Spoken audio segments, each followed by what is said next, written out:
ইসরাইল মানে ইসরাইলের সন্তান, খালি এতটুকু মনে রাখেন। ইউসুফ নবী বিদায় নেওয়ার পর বনি ইসরাইল যারা, তাদের মাঝে কিছু আক্রমণ শুরু হলো। মূর্তি পূজারী যারা, তাদের পক্ষ থেকে বনি ইসরাইলের উপর হামলা চালানো শুরু হলো। হামলা চলল লাগাতার 300 বছর। কয় বছর? 300।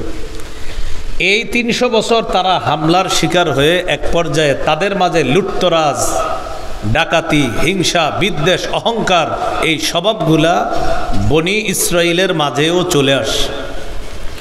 তারাও আস্তে আস্তে আল্লাহর একত্ববাদের পরিবর্তে তারা পৌত্তলিকতায় ধাবিত হতে লাগলো। তাদের মধ্যেও আল্লাহ ছাড়া অন্য যত অপরাধ আছে সব তাদের মাঝেও শুরু হয়ে গেল। নাউজুবিল্লাহ। কাদের মাঝে? বনি ইসরাইল। বনি ইসরাইল মানে বর্তমানে যে রূপটা আমরা ইহুদিদের দেখি, এই রূপটা তাদের মাঝে চলে আসছে। এইভাবে চলতে চলতে খ্রিস্টপূর্ব 1250-এ আল্লাহ তাআলা বনি ইসরাইলের মাঝে মহামর্যাদাপূর্ণ একজন নবীকে পাঠাইলেন। তার নাম মূসা আলাইহিস সালাতু ওয়াস সালাম। মূসা নবীকে আল্লাহ শত্রুর ঘরে লালন পালন করলেন। শত্রুর নাম হলো ফেরাউন। মূসা নবী একটা ঘটনা ঘটাইলেন, একজনকে ঘুষি মারছে, মরে গেছে। তিনি মিশর থেকে চলে গেলেন মাদিয়ানে। সেখানে গিয়ে একটা ঘটনা ঘটছে। ঘটনার পরে শুআইব নবীর সাথে তার দেখা। পরবর্তীতে শুআইব নবীর কন্যাকে বিয়ে করেছেন। 8 বছর বা 10 বছর তিনি থাকলেন শুআইব নবীর কাছে। 10 বছর পর গর্ভবতী স্ত্রীকে নিয়ে তিনি আবার মিশর রওনা করলেন। পথিমধ্যে আল্লাহ তাআলা অসাধারণ একটি ঘটনা ঘটিয়ে মূসা নবীকে আল্লাহ নবুয়ত দান করলেন। নবী হয়ে চলে আসলেন মিশর। ফেরাউনকে দাওয়াত দিতে যাওয়ার আগে আল্লাহকে বললেন, আল্লাহ আখাফু আইয়াকতুলুন, আমার ভয় হয় ফেরাউন তার বাহিনী আমাকে হত্যা করবে, কারণ আমিও তো একজনকে ঘুষি মাইরা এখান থেকে গেছিলাম। সাথে সাথে বললেন, আল্লাহ আমার মুখে জবানে একটু জড়তা আছে। আমার ভাই হারুন হুয়া আফসাহু মিন্নি লিসানা, তার মুখের ভাষা বড় চমৎকার, আমার চেয়ে সুন্দর কথা বলতে পারে। হারুনকে আমার সহযোগী বানায়া দেন। আল্লাহ হারুনকেও নবুয়ত দান করলেন। দুই ভাইকে বললেন, ইযহাবা ইলা ফিরআউন, দুইজনে ফেরাউনের কাছে যান। ফাকুলা লাহু কাওলাল লাইয়িনা, নরম ভাষায় দাওয়াত দেন। ফেরাউনকে দাওয়াত দিল। ফেরাউন গ্রহণ করল না। ফেরাউনের সামনে মুজিজা দেখানোর পর ফেরাউন কয়, এগুলা তো জাদু। জাদুর ঘটনাকে কেন্দ্র করে এরকম বিশাল মাঠের মধ্যে একটা জাদুর প্রতিযোগিতা হলো। মূসা নবীরটা তো জাদু না, এটা মুজিজা। 36,000 জাদুকর, কেউ লেখছে 12,000, কেউ লেখছে 36। 36,000 জাদুকরের হাতে, এক হাতে লাঠি আর এক হাতে রশি। লাঠি আর রশি তারা বানাবে সাপ।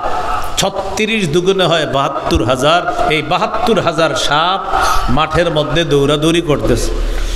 মূসা নবীর ভিতরে একটু ভয় ভয় কাজ করতেছিল। আল্লাহ বললেন, লা তাখাফ, আপনি ভয় পাবেন না, ইন্নাকা আনতাল আ'লা, আপনি বিজয় হবেন।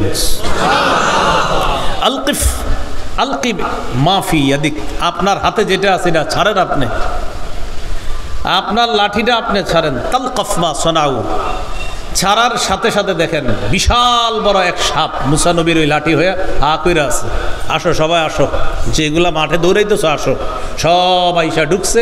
তালকাফ, বাস সব পেটে ঢুকে ফেলছে। এখন সবগুলা সাপ কোথায়? এক সাপের পেটে। আল্লাহ বললেন, আবার ওটাতে হাত দেন। হাত দিছে, আবার লাঠি হয়ে গেছে। হাজার হাজার জাদুঘর সাথে সাথে সেজদায় লুটিয়ে পড়ে ঈমান আনছে। ফেরাউনের লস হয়ে গেল। এইভাবে করতে করতে প্রায় 6 লাখের বেশি মানুষ মুসলমান হয়ে গেছে। ফেরাউন প্ল্যান করলো, মূসাকে এইভাবে আর থাকতে দেওয়া যায় না। কি করব? সমূলে মূসা আর মূসা বাহিনীকে হত্যা করব। আল্লাহ তাআলা জানায়া দিলেন, আসরি বিইবাদি, মূসা আপনি আমার বান্দাদেরকে নিয়ে রাতের বেলা বের হয়ে যান। ইন্নাকুম মুত্তাবাউন, আপনাদেরকে পিছন থেকে ধাওয়া করা হবে। মুসা নবী বিশাল জনগোষ্ঠী নিয়ে রওনা করলেন। রাতে যাইতে যাইতে সমুদ্রের কাছে গেলেন, আরব সাগরের পাশে গিয়ে দাঁড়ালেন। ইতিমধ্যে ফেরাউন বাহিনী টের পেয়ে পিছন থেকে তারাও রওনা করল। রওনা করতে করতে দুই দল এমন পর্যায়ে পৌঁছলো, এক দল আরেক দলকে দেখে কি বিষয়টা কেমন, ওই যে দেখা যায় বলি না আমরা, ওই যে দেখা যায় এরকম বলি না, এরকম দেখতেছে, মানে মুসা নবীর বাহিনী ফেরাউন বাহিনীকে দেখতেছে। সামনে আরব সাগর, পিছনে শত্রু, মাঝখানে মুসলমানরা, সামনেও বিপদ পিছনেও বিপদ। মুসা নবীর বাহিনী বললেন, ফালাম্মা তারা আল জামআন, দুই দল যখন দুই দলকে দেখতে লাগলো, ক্বালা আসহাবু মূসা ইন্না লামুদরাকুন, মুসা নবীর অনুসারীরা বললেন, মুসা আমরা ধরা খেয়ে গেলাম। মুসা নবী বললেন, কাল্লা, কখনো না, ইন্না মাইয়া রব্বি সায়াহদিন, আমার সাথে আমার রব আছেন, তিনি আমাকে রাস্তা দেখাবেন। আল্লাহ তাআলা বললেন, আওহাইনা ইলা মুসা আনিদ্রিব বিআসাকাল বাহর, আমি মুসার প্রতি ওহী পাঠাইলাম, আপনি লাঠি দিয়ে সমুদ্রে আঘাত করেন। মুসা নবী সমুদ্রে আঘাত করলেন, 12টা শুকনা রাস্তা আল্লাহ তৈরি করে দিলেন। বনি ইসরাইলের 12টা গোত্র শুকনা রাস্তার উপর উঠে রাস্তা পাড়ি দিতে লাগলেন। ইতিমধ্যে ফেরাউন বাহিনী রাস্তার কাছে চলে আসছে। তাফসীরের কিতাবে, তারিখের কিতাবে আসছে, ফেরাউন বাহিনী এসে দেখে সামনে একজন স্বাগত জানাইতেছে, আসেন আসেন তাড়াতাড়ি, আর পিছনে একজন বলতেছে হ্যাঁ হ্যাঁ, কেউ যেন বাকি না থাকে, একজন সামনে একজন পিছনে। তাফসীর এবং তারিখের কিতাব মিলাইলে বোঝা যায় এই দুইজন ছিল আল্লাহর ফেরেশতা। ফেরাউন শুকনা রাস্তার কাছে গিয়ে উদ্ধত আচরণ করলো। ফেরাউন তার বাহিনীকে বলতেছে, কি বুঝলা, এতদিন মাটির উপর আমার ক্ষমতা চলেছে, জমিনের উপর আমি রব ছিলাম, এখন দেখো নদীর উপরও আমি রব, নদীর উপরেও আমাকে স্বাগত জানানোর জন্য রাস্তা, শুধু স্বাগত, দেখো একজন স্বাগত জানাইতেছে। জি জি আসেন, সবাই রাস্তার উপরে উঠছে। তারা রাস্তার উপরে উঠতেছে, ইতিমধ্যে মুসা নবীর বাহিনীকে আল্লাহ রাস্তা পার করে ওপারে নিয়ে গেলেন। পিছনে একজন আছে, উনি বলতেছে যান যান, একজনও যেন বাকি না থাকেন, সব গিয়ে ওঠেন, রাস্তায় ওঠেন। উঠছে। আল্লাহ তাআলা বলেন, ওয়াইদ ফারাকনা বিকুমুল বাহরা ফাআনজাইনাকুম وأغرقنا آل فرعون وأنتم تنظرون।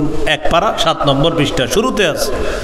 স্মরণ করুন ওই সময়কে যখন আমি সমুদ্রকে ভাগ করে 12টা রাস্তা তৈরি করে বনি ইসরাইল তোমাদেরকে আমি মুক্ত করে ওপারে নিয়ে গেলাম, আর তোমাদেরকে বললাম পিছনে ফিরে তাকাও। তোমরা পিছনে ফিরে তাকিয়ে দেখতেছিলা আমি কিভাবে ফেরাউন বাহিনীকে ডুবায়া মারি। বিষয়টা তোমরা তাকায়া তাকায়া দেখতেছিলা। সমুদ্রের মাঝে রাস্তার উপরে যাইতে যাইতে আল্লাহ তাআলা এবার রাস্তাকে হুকুম করলেন, আবার পানি হয়ে যাও।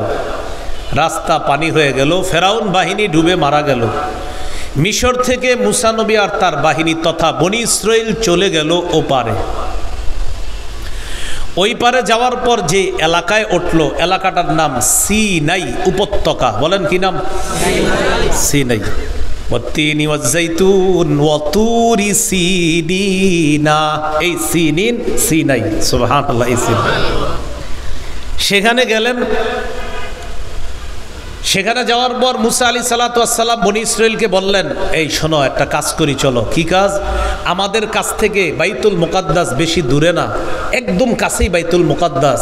বাইতুল মুকাদ্দাসটা মূর্তি পূজারীদের দখলে, চলো জিহাদের মাধ্যমে আল্লাহর ঘরটা তাদের কাছ থেকে আমরা উদ্ধার করি। বনি ইসরাইল রাজি হয়েছে। রাজি হওয়ার পর মুসা নবী তাদেরকে নিয়ে চলে গেলেন। চলে যাওয়ার পর মূল শহরে প্রবেশ করার আগে প্রাচীর আছে, দেয়াল আছে। এই দেয়ালের কাছে মুসা নবী আর তার বাহিনী গিয়ে উপস্থিত। দেয়াল টপকাইলেই আল কুদস শহরে প্রবেশ করবে, ফিলিস্তিন প্রবেশ করবে। মুসা নবী দেয়ালের কাছে গিয়ে বললেন, ইয়া কওমি দুখুলুল আরদাল মুকাদ্দাসাতাল্লাতী কাতাবাল্লাহু লাকুম। সূরা মাইদা 27 নম্বর আয়াত। হে আমার সম্প্রদায়, তোমরা প্রবেশ করো এমন এলাকায় যেই এলাকাটা পবিত্র, আল্লাহ তোমাদের জন্য এটা লিপিবদ্ধ করে দিয়েছেন, প্রবেশ করো। ওয়ালা তারতাদ্দু আলা আদবারিকুম, আল্লাহ তোমাদের জন্য এলাকাটা নির্ধারণ করে দিয়েছেন, তোমরা পিছনে ফিরে যেও না। ফাতানকালিবু খাসিরিন, তাহলে ক্ষতিগ্রস্ত হয়ে যাবা। বনী ইসরাইল জবাব দিল, ক্বালু ইয়া মূসা ইন্না ফিহা কওমান জাব্বারিন। মূসা আমরা যাব না। একটু আগে না বলছে যাবে, এখন বলতেছে আমরা যাব না। কেন? বাইতুল মুকাদ্দাস দখল করে আছে এক প্রতাপশালী জাতি, আমরা তাদের কাছে যাব না, তারা থাকা পর্যন্ত সেখানে প্রবেশ করব না। ইন্না লান নাদখুলাহা হাত্তা ইয়াখরুজু মিনহা, এই প্রতাপশালী জাতি সেখান থেকে বের না হওয়া পর্যন্ত আমরা প্রবেশ করব না। ফাইয়াখরুজু মিনহা ফাইন্না দাখিলুন, তারা যদি বের হয় তাহলে আমরা বাইতুল মুকাদ্দাস এলাকায় প্রবেশ করব। মুসা নবী অনেক বুঝাইতেছে, বুঝ মানে না। সর্বশেষ তারা যা বলল শুনলে আপনাদের দেখেন মেজাজও খারাপ হইতে পারে। কি বলে দেখেন, ক্বালু ইয়া মূসা ইন্না লান নাদখুলাহা, মূসা আমরা সেখানে যাব না, মা দামু ফিহা, যতক্ষণ প্রতাপশালী জাতি সেখানে আছে সেখানে আমরা যাব না।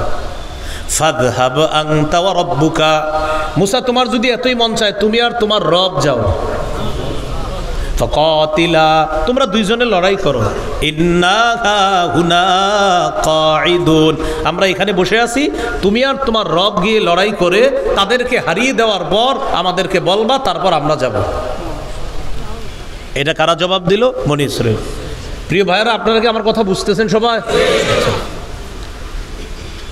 মূসা আলাইহিসসালাতু ওয়াসসালাম তাদেরকে বুঝাইলেন, তারা যায় না। আল্লাহ তাদের উপরে রাগ করে গজব স্বরূপ, আযাব স্বরূপ তাদেরকে ওই এলাকায় উদ্ভ্রান্তের মতো ঘুরাইতে লাগলেন। সেই এলাকার নাম তিহ। বলেন কি নাম?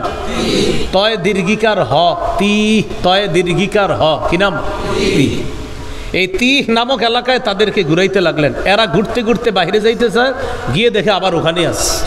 মনে করেন এই মাঠে আপনারা বারবার বের হইতে চান, বাইরে গিয়ে দেখেন মাঠেই আছেন, মানে ঘুরতে ঘুরতে যাইতেছেন, বাস আলহামদুলিল্লাহ মাঠের বাইরে এসে পড়ছি, পরে একটু পরে তাকায় দেখেন না আমি তো আগের জায়গায়। এরকম আল্লাহ এদেরকে এইভাবে ঘুরাইতে লাগলেন। সেখানেই মূসা নবীর ইন্তেকাল হয়। মূসা নবী ইন্তেকাল করার পর মূসা নবীর খাদেমকে আল্লাহ নবী বানায় দিয়েছে। সুবহানাল্লাহ।